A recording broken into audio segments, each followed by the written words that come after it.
आज ये कहते हैं, अभी उवैसी साहब कह रहे थे कि ये प्योरली, 1 मिनट में बात खत्म करूंगा, प्योरली रिलीजियस बॉडी है। कई केसेज का उदाहरण लोन दिया। मैं कहना चाहता हूं, सच्चर कमेटी की क्या सिफारिश है? क्या सच्चर कमेटी जिसकी दुहाई, मैं एक बात है, सच्चर कमेटी ने कहा था, सच्चर कमेटी की संस्तुति है कि वक्फ बोर्ड में नॉन मुस्लिम रखे जाए, वो हम सच्चर कमेटी की रिपोर्ट को लागू करने का काम करें। ये सच्चर कमेटी की रिपोर्ट है कि आज पसमानदा हो, गरीब हो, आपको क्या मालूम है? तो आज हम सच्चर कमेटी की उस रिपोर्ट को लागू कर रहे हैं। उसकी आय को शिक्षा, स्वास्थ्य, रोजगार के लिए वक्फ बोर्ड के भ्रष्टाचार के सब गृह मंत्री जी कह चुके हैं। लेकिन मैं आज कहना चाहता हूं कि आखिर वक्फ बोर्ड का फायदा क्या है? 2019-20 में वामसी पोर्टल से कह रहा हूं कि उस समय 166 करोड़ था और आज घट के 14 करोड़ 9.92 लाख।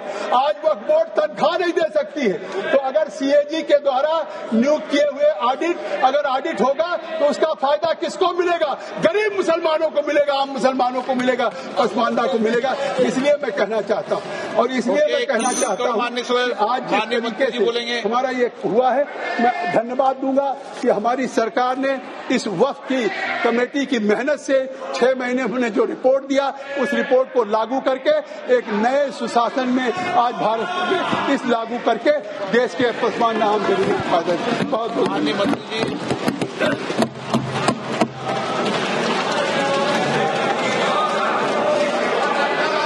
आदरणीय अध्यक्ष महोदय जी, मुझे लगता है कि आज दिन भर का चर्चा होने के बाद मेरे जवाब से पहले ज्वाइंट पार्लियामेंट्री कमेटी का अध्यक्ष को आपने बोलने दिया। एक तरीके से ये अच्छा डिबेट का, संपन्न का एक ये प्रतीक भी है। मैं पूरे ज्वाइंट पार्लियामेंट्री कमेटी में मेंबर्स के साथ साथ आज जितने भी मेंबर्स ने पार्टिसिपेट किए हैं, सब लोग ने अपने अपने तर्क रखे हैं, पक्ष में विपक्ष में सबने रखे हैं। मैं सबको सबसे पहले मेरे तरफ से धन्यवाद देना चाहता हूं। मैंने गौर से सुना है और जैसे हमने शुरुआत में बिल प्रस्तुत करते समय अनुरोध किया था कि हम भरपूर चर्चा किया जाए इस सदन में और हम सबका सुनेंगे और जवाब भी हम देंगे। मेरे ख्याल से कई मुद्दे ऐसे आया जिसका जो इस बिल का पक्ष में बोलने वालों ने बहुत अच्छे तरीके से जवाब भी दिया है। इसलिए कई ऐसे पॉइंट्स हैं जिसको मैं दोहराना नहीं चाहता हूं, क्योंकि अब देर रात ये चर्चा चल रही है। इसलिए मैं समय को देखते हुए बहुत विस्तृत रूप से अपना जवाब को नहीं रखते हुए संक्षेप मगर कोशिश करूंगा कि आपका जो पॉइंट्स है वो समावित हो जाए। वैसे तो कुछ लोगों ने जो पॉइंट उठाया है वो तर्क है और कई ऐसे मुद्दे हैं जो तर्कहीन है। मैंने शुरू से बताया राजनीतिकरण भी हुआ है, लेकिन मैं शुरू में ये कहना चाहता हूं, जो समझते हुए नहीं समझने का अगर प्रयास करता है उसको मैं नहीं समझा सकता। कुछ लोगों को मैंने शुरू में कहा कि अगर आप कहते हैं कि ये बिल गैर संवैधानिक है तो आप बताइए गैर संवैधानिक कैसे है। जबरदस्ती अनकॉन्स्टिट्यूशनल है, अनकॉन्स्टिट्यूशनल कहता है। जब मैंने शुरू में ही कोर्ट का वो प्रोनाउंसमेंट, कोर्ट ऑर्डर, ऑब्जर्वेशन का पढ़ के सुनाया कि वक्फ प्रॉपर्टी का मैनेजमेंट और वक्फ बोर्ड का कॉन्स्टिट्यूशन लीगल है, कॉन्स्टिट्यूशनल है। कोर्ट का जो ऑब्जर्वेशन को भी लाइन टू लाइन पढ़ के सुनाया, उसके बाद भी बोल रहा है अनकॉन्स्टिट्यूशनल है। 1954 में आजादी के बाद ये बिल लाए हैं, फिर भी बोलता है ये अनकॉन्स्टिट्यूशनल है। अगर अनकॉन्स्टिट्यूशनल था तो फिर किसी कोर्ट ने क्यों स्ट्राइक डाउन नहीं किया? इसलिए मैं इस सदन में कहना चाहता हूं, कुछ शब्द ऐसा होता है कॉन्स्टिट्यूशनल, अनकॉन्स्टिट्यूशनल, ये हल्के में इस्तेमाल नहीं करना चाहिए। डेमोक्रेसी, कुछ लोग कह रहे थे कि डेमोक्रेसी खत्म हो गया। इस तरह का जब हम शब्दों का इस्तेमाल करते हैं तो खुद भी सोचना चाहिए। हम लोग संसद सदस्य हैं, इस सदन का सदस्य होने के नाते जो शब्द हम लोग प्रयोग करते हैं उसके पीछे जो भाव है उसको समझना होगा। हम हल्के में अगर इस्तेमाल करते हैं शब्दों को तो जो सुनने वाला क्या सोचेंगे। इसलिए अब देखो, ये अपना बात करके फिर जब समझाता है वो समझने वाला तो है नहीं, इसलिए मैंने उम्मीद भी छोड़ दिया ये समझेंगे। माननीय मंत्री जी, यहाँ सब विद्वान सदस्य हैं। आज मैं सर आपको शुरू से कहा कि सबको अपना बोलने का हक है, अधिकार है, लेकिन हल्के पलके में यहाँ टोका टोकी नहीं होना चाहिए। अगर आपका पॉइंट ऑफ ऑर्डर है तो पॉइंट ऑफ ऑर्डर का संख्या बताइए, आप उसका यहाँ सदन में बात रखिए। ऐसे बैठे बैठे कमेंट पास करते रहेंगे उससे तो कोई तरीका तो है नहीं है। जैसे कि हमारा कई सदस्यों ने, जैसे मैंने कहा, अच्छा मुद्दा उठाया है।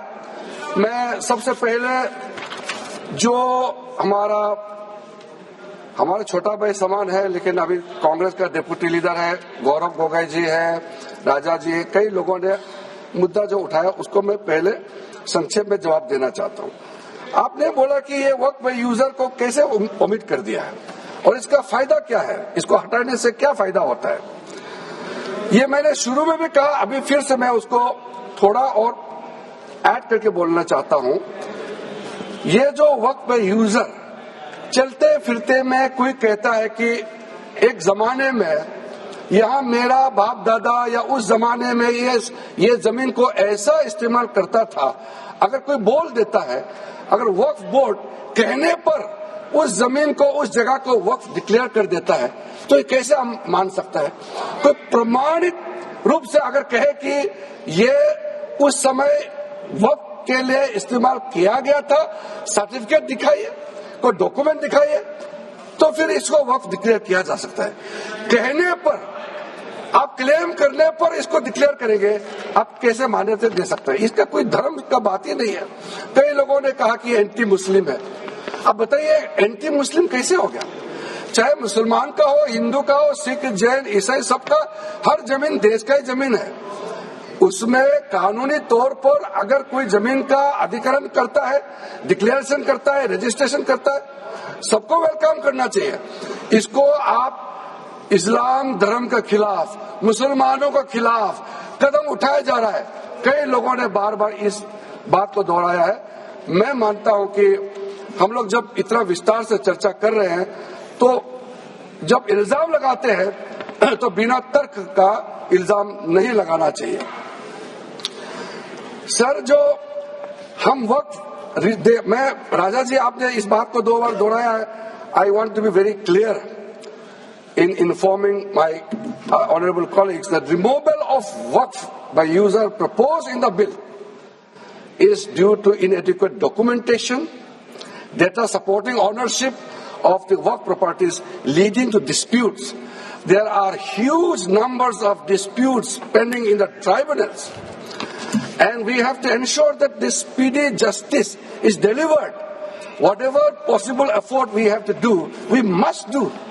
Otherwise, justice delayed is justice denied. We know thousands of cases are pending in the tribunals and the courts. How can we be just ignorant about things happening before us? We have the records in the hand. We have to take some proactive steps. So when we take certain provisions into consideration, there is a considered opinion applied in taking the particular step. There are numerous examples I can cite, but I don't want to take much time because much has been deliberated upon it. Sir, वक़्फ़ और औलाद के बारे में कई लोगों ने जिक्र किया। हमारा ओवैसी साहब बहुत विद्वान है, उन्होंने कई मुद्दे उठाए हैं। उन्होंने एक आरोप भी लगाया कि मुसलमानों में वक़्फ़ और औलाद का आप प्रावधान कर रहे हैं, हिंदुओं में क्यों नहीं कर रहे हैं।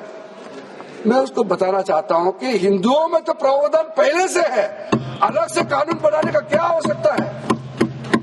तो इस्लाम का प्रैक्टिस में महिलाओं के लिए, बच्चों के लिए जहां कमियां है उसको पूरा करने के लिए हम यहाँ पे प्रावधान लेके आ रहा है।